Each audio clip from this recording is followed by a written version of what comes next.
여러분 다니엘서 묵상하시면서 많은 은혜를 받고 계시죠. 밥이 먹어도 맛있는 것처럼 하나님 말씀은 읽어도 은혜가 되고 늘 새롭고 늘 새로운 게 보이고 그런 것 같습니다. 이 건강한 사람의 특징은 밥이 맛있죠. 늘 새롭게 반찬이 늘 새로운 것 같고 거의 먹는 게 비슷합니다만은 그런 것처럼 아마 여러분들도 다니엘서를 읽으면서 많은 은혜를 받고 있을 줄로 믿습니다. 그런데 어떤 부분이 가장 은혜스러웠습니까? 이번에 읽으시면서 새 친구와 함께 왕의 지미를 거부하고 채식만 먹고도 얼굴이 더 윤택했던 부분, 그런 점, 아니면 갈대의 모든 지식인들보다 10배나 뛰어난 점, 그래서 죽을 수밖에 없었던 갈대아의 술사들, 소위 말해서 지식인들을 다 살려낸 점, 그래서 다니엘 학습법 같은 게 나온 것 같습니다. 저는 읽어보지는 않았습니다만 읽고 싶은 마음이 전혀 없습니다만 다니엘 학습법 이런 것들이 나온 것 같습니다. 그리고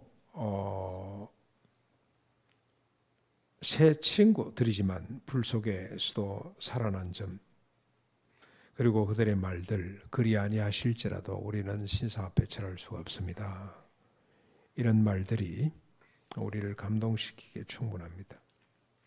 그런데 저는 이번에 이 다니엘서를 묵상하면서 오늘 이 본문이 가장 마음에 와서 닿았습니다. 너무너무 큰 감동이었습니다. 이런 이야기들 우리가 들으면서 지금까지 살아오죠. 우리 인격도, 우리 영성은 말할 것도 없고 우리 인격과 삶이 형성되면서 살아옵니다. 이야기를 들으면서 그렇게 우리가 살아왔습니다. 그래서 이 우리 성도들뿐만이 아니고 인간은 시라든지 그다음에 소설이라든지 요즘은 영화가 큰 자리를 차지하고 있습니다만 영화라든지 아니면 노래가 우리 인격과 삶을 만들어 간다는 걸 나이가 들수록 깨닫게 됩니다. 오랜 세월 어떻게 저분은 살아왔을까? 그래서 뭐 큰 신앙인가 하고 들여다봤더니 신앙이 아니고 유행가 가사 이런 노래들. 요즘 우리 젊은이들이 BTS 노래 가사에 그냥 위로받고 치유되고 회복되고 하는 것처럼 그게 우리 인격이 되고 삶이 되고 그러죠. 그런 것처럼 오늘 성경 이야기, 다니엘의 아름다운 이야기가 우리를 풍성케 해주는데 저는 이번에 다니엘의 말 한마디가 저를 완전히 사로잡았습니다. 오늘 본문인데요. 짧은 본문이라 아까 너무 일찍 끝나는 바람에 좀 아쉬웠죠. 우리 같이 한번 읽어보실까요? 한 목소리로 읽겠습니다. 우리 본문 떼어주시면 좋겠습니다. 다니엘이 왕에게 대답하여 이르되 왕의 예물은 왕이 친히 가지시며 왕의 상급은 다른 사람에게 주옵소서. 그럴지라도 내가 왕을 위하여 이거를 읽으며 그 해석을 아뢰리이다. 여러분 어떤 배경인지는 아시죠? 벨사살, 이 사건 이후에 곧 죽고 나라가 패망합니다만 벨사살이 귀족 1000명을 불러놓고 나라는 지금 망해가는데 아버지의 영광, 조상의 영광이죠. 아버지가 아니고 몇 대의 손이 됩니다만 조상의 영광에 취해서 부어라 마시라 이러다가 나라가 이제 망해가는데 그때 1000명의 귀족을 부르고 자기 왕후들 그다음에 후궁들 불러놔 놓고 부어라 마시라다 기분이 너무 좋아가지고 예루살렘 성전에서 가져온 기물들 잔을 가지고 와서 거기다 술을 부어가 마시는데 벽에 글자가 하나 나타났습니다. 손이 나타나서 글자를 쓰기 시작했습니다. 지금 뭔가 중요한 사인인데 두려운 일이 벌어졌어요. 그래서 바벨론의 모든 술사들을 다 지식인들을 불러서 읽어보고 해석을 하라 그래도 아무도 아는 사람이 없습니다. 그때 다니엘이 왕비가 소개를 했습니다. 다니엘은 잊혀진 인물이 됐던 것 같아요. 왕비가 소개를 해서 왜 이렇게 떨고 있냐. 얼마나 두려웠던지 벨사살이 무릎이 서로 부딪힐 정도로 부들부들 떨고 있는데 왜 이러고 있냐. 다니엘이라는 사람이 있지 않냐. 그 사람을 불러서 해석을 시키거라. 그래서 다니엘이 불려와서 해석을 하는 장면입니다. 그런데 이 해석을 하면 내가 예물을 주고 상급을 내리겠다. 그렇게 된 겁니다. 그랬더니 다니엘이 한 말입니다. 왕의 예물은 왕이 친히 가지시고 그리고 왕의 상급은 다른 사람에게 주시고 그럴지라도 나는 이 글자가 무슨 뜻인지 읽고 해석해 드리겠습니다 라고 하는 장면입니다. 제가 며칠 전에 지하철을 급히 타느라고 막 급하게 달려가는데 보니까 어떤 아주머니 한 분이 한 40대쯤 돼 보이는 여인 한 분이 세상에 이런 아름다운 말이 있나 하는 생각이 들 정도로 예쁜 말을 하셨어요. 그 말이 뭔 말이냐면 엄마 내일 보러 갈게요. 어머니가 어디에 계시는지 잘 모르겠습니다만 엄마를 보러 가겠다고 엄마를 위로하는 이야기인데 이렇게 이 말이 아름답나 그런 생각이 들어서 다시 한번 더 바빠도 여인을 보고 간 적이 있습니다. 이 여인의 말은 그래도 흔한 편이죠. 우리가 주변에서 흔히 잘 들을 수 있는 말입니다. 그러나 다니엘이 이 말은 흔치 않습니다. 언어가 있는 곳이라면 가장 고상한 말이 아닐까 그런 생각이 듭니다. 왕의 예물은 왕이 친히 가지시고 왕의 상급은 다른 사람에게 주옵소서. 그럴지라도 내가 왕을 위하여 읽고 해석해 드리겠습니다. 너무너무 아름다운 말입니다. 오늘 우리는 다니엘이 무슨 배짱으로 무슨 이유로 이런 말을 할 수 있었는지를 한번 살펴보려고 합니다. 세상 사람들은 다 왕의 예물과 상급을 줬습니다. 벨사살이 초대한 천명의 귀족들도 그리고 왕후와 후궁들도 다 이를 추구하는 자들이죠.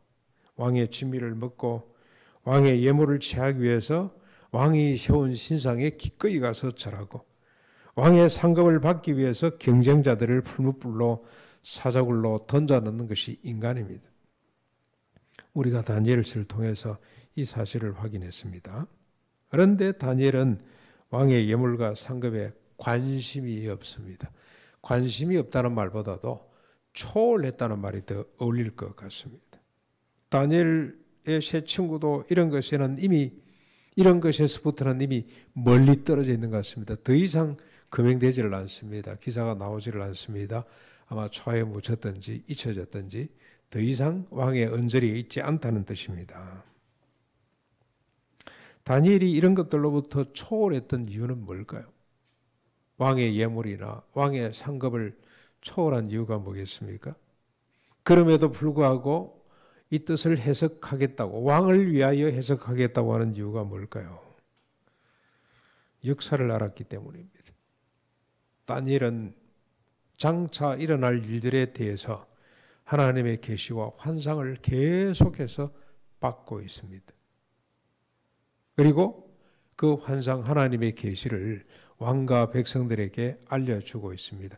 첫 번째가 느부갓네살의 꿈에 나타난 하나님의 계시였는데 느부갓네살의 바벨론 다음에 어떤 나라들이 올 것에 대해서 꿈을 꿨습니다만 무슨 내용인지도 모르고 해석도 못하고 있을 때 그때 다니엘이 그 꿈을 내용도 해석도 알려주었습니다.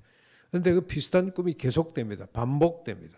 오랜 세월입니다. 이 다니엘서가 짧게 되어 있습니다만 여러분 70년 포로 생활을 거의 다 보낸 사람이라고 할 수가 있는데 오랜 세월 동안 계속해서 환상을 보면서 그 다음 나라가 메데파사, 그 다음 나라가 헬라, 그 다음 나라가 로마라는 사실까지도 밝혀냈습니다.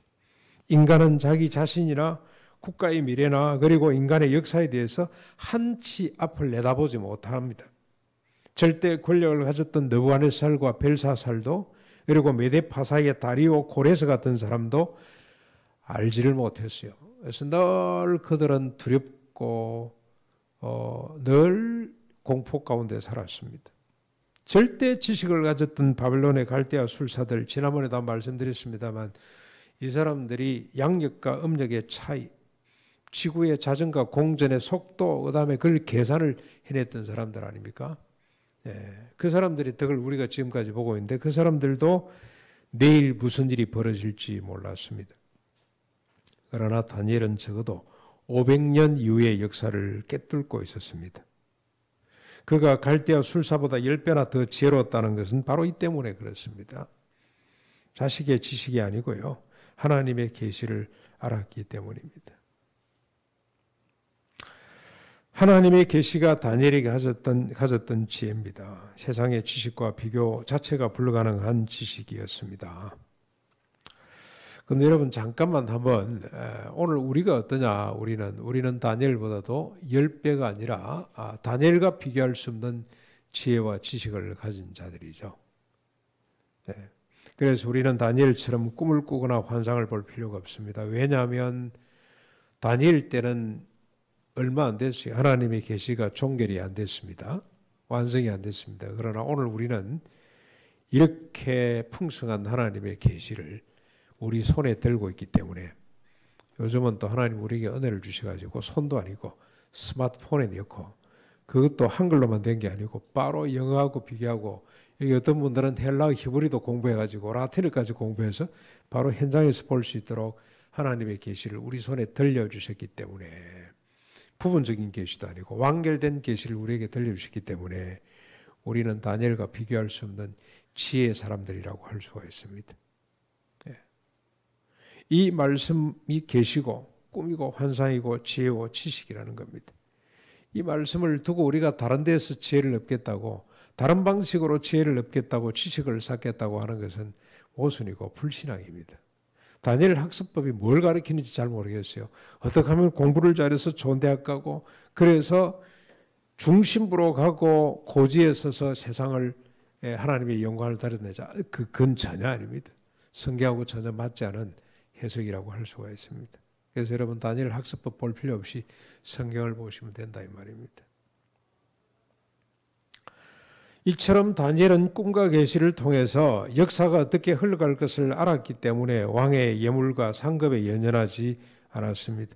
열국의 왕들을 세우시고 폐하시는 하나님의 뜻, 역사의 주관자가 되시는 하늘 아버지의 뜻을 알고 그의 백성이라는 믿음이 있었기 때문에 왕들의 선물에 대해서 초탈했습니다. 그래서 왕의 예물은 왕이 가지시고 왕의 상급은 다른 사람에게 주십시오라고 말을 할 수가 있었습니다.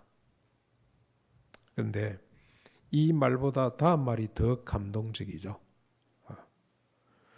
기독교의 본질이 뭔지 앞말과 뒷말이 연결이 돼야 기독교의 본질을 알 수가 있습니다. 앞말만 우리가 알고 있으면 반쪽신앙이 돼요. 반쪽신앙. 그러나 뒤에 요 말까지 합할 때는 완전한 우리가 믿음을, 신앙을 가질 수가 있습니다. 다음 말이 뭡니까? 다음 말. 그럴지라도 내가 왕을 위하여 이 글을 읽으며 그 해석을 아뢰리이다. 다니엘에게 이 바벨론은 원수의 나라입니다. 왕이 두려워서 다리를 떨고 있든지 상관할 바가 아닙니다. 나라가 망한다는 계시기 때문에 캐제를 부르며 코웃음을 칠 수가 있습니다. 좋다 교만을 떨더니 잘됐다. 마치 시므이가 다윗이 요단강을 건너면서 울고 맨발로 건너갈 때 뒤따라오면서 계속 조롱하고 괴롭히는 것처럼 다니엘도 그렇게 할 수가 있습니다. 그러나 다니엘은 그렇게 하지 않았습니다. 벨사살은 이제 망할 것이기 때문에 어쩔 수 없이 그랬다고 하지만 여러분 자신을 위협하고 새 친구를 풀무불에 던져넣었던 느부갓네살을 위해서도 꼭 같았고 자신을 사자굴에 던져넣었던 메데이의 다리오를 위해서도 그랬습니다. 그럴지라도 나는 왕을 위하여 이런 일을 하겠습니다고 말하는 것이 다니엘의 모습입니다. 다니엘이 왕들을 위해 꿈과 환상을 잃고 해석한 것은 오직 그들을 사랑했기 때문입니다. 그들의 흥망성쇠가 안타까웠고 그들의 치하에서 고통당하는 인간이 애처로웠기 때문에 그렇게 했습니다. 억압된 자신의 동족 이스라엘을 위로하고 지배하고 착취하지만 잠시 후에 패망할 각 나라 사람들이 너무나 불쌍해서 왕의 계시를 읽고 해석해 주는 일을 그는 조금도 주저하지 않았습니다. 그래서 다니엘은 땅에 살았습니다만 하늘 아버지의 비전을 바라며 산 사람입니다. 그러나 땅의 현실을 외면하지 않았습니다. 하늘의 비전으로 땅을 살피고 위로하고 치유하고 회복하려고 한평생을 살았던 사람이 다니엘입니다.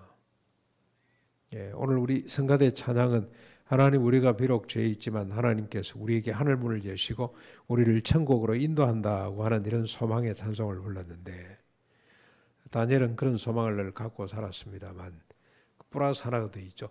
땅에 관심 안 써도 되고 버려도 되고 무시해도 될 이 땅 사람들을 위해서 하나님의 계시를 갖고 풀어가는 사람이었습니다. 그래서 그는 왕의 예물과 상급뿐만이 아니라 나라와 왕조에 연연하지 않았습니다. 예루살렘이나 바벨론이나 수상공이라 그러죠. 메데파사의 수도였던 수상공을 그는 연연하지 않고 그냥 삽니다. 옮겨지는 대로 삽니다. 내가 어쩌다가 이 모양 이 신세가 되었냐, 내가 어쩌다가 이 짓 하고 있냐, 이렇게 원망하지 않고 어느 곳에 서든지 어떤 때든지 그는 그 자리 현상에 대해서 연연하지 않았다는 겁니다. 어느 때 어느 곳에 있든지 하나님의 계시를 바라보았고 그 계시로 땅을 살폈습니다. 그러면서 예물과 상급에 매달리지 않았지만 풀무불이나 사자굴도 두려워하지 않았습니다. 그래서 다니엘이 이런 표현이 적합할 것 같습니다. 사방으로 우겨쌈을 당해도 쌓이지 아니하고 답답한 일을 당하여도 낙심하지 아니하고 박해를 받아도 버림받지 아니하고 거꾸로 떨림을 당하여도 망하지 않는 삶의 비밀을 깨달은 자, 그렇게 산 자. 그런데 이게 어디에 나오는 이야기입니까? 고린도후서 4장에 나오는 이야기입니다. 바울이 십자가 부활의 은혜를 체험하고 성령 충만해서 깨달은 지식이 바로 이겁니다. 성도의 자아상입니다. 오늘 우리가 이렇게 사는 사람인데 여러분 구약의 믿음의 사람들을 통해서 신약의 성도들의 자아상을 어렴풋이 우리가 보게 되는데 그 중에 한 인물이 다니엘입니다. 요셉과 비슷한 삶을 살죠.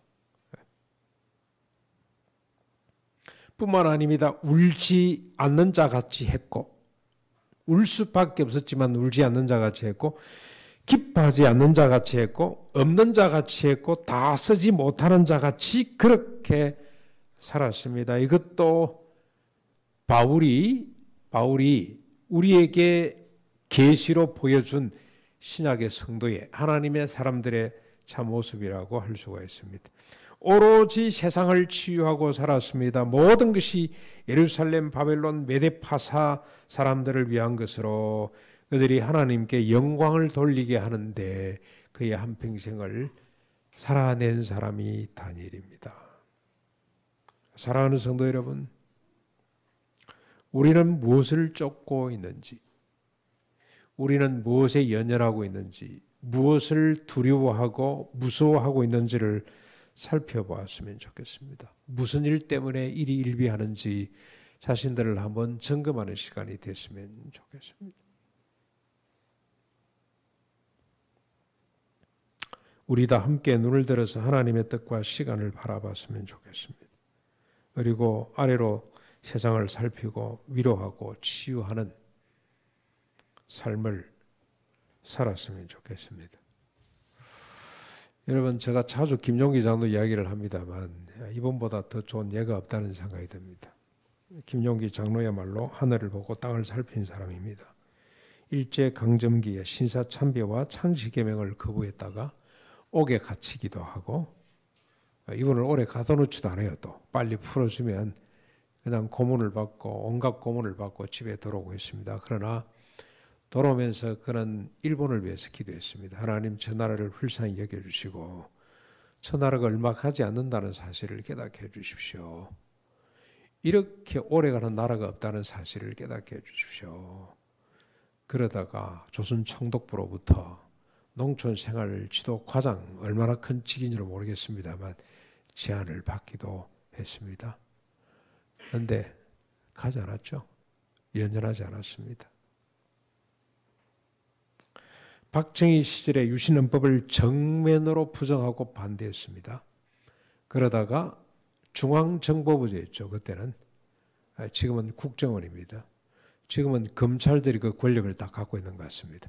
검찰들이 옛날 중앙정보부들이 하는 것, 옛날 그 뒤에 뭐죠? 중앙정보부 또 이름이 바뀌고 또 지금은 국정원이 됐습니다만 그때 하던 행동을 그대로 하는 것 같습니다. 그래서 우리가 역사를 좀 봐야 됩니다. 꼭 같습니다. 인간이란 어쩔 수가 없는 것 같습니다. 중앙정보부로부터 6개월 동안 사찰을 받았습니다. 아무것도 나오질 않았습니다. 그래서 많은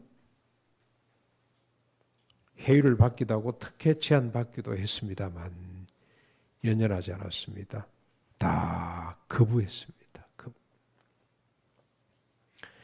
그는 오로지 하늘의 비전으로 땅을 살피는, 먹든지 마시든지 몰라든지 하나님의 영광을 위해서. 하나님의 영광이 뭐냐? 이 땅이 우리 장로님 기도했습니다만 정의와 공의가 펼쳐지고 평화가 깃들게 하는 그 일에 자기 한평생을 바쳤습니다. 그래서 그로 말미암아 우리 대한민국에 얼마나 많은 사람이 죽게 돌아오는 역사가 있었는지 모릅니다. 해상이 하나님의 영광을 선포할 수 있었습니다. 이 시대에 다니엘로 살아가십시다. 비록박에 나타난 이상한 글자를 읽어내고 해석하는 사람으로 살아갈 수 있기를 바랍니다.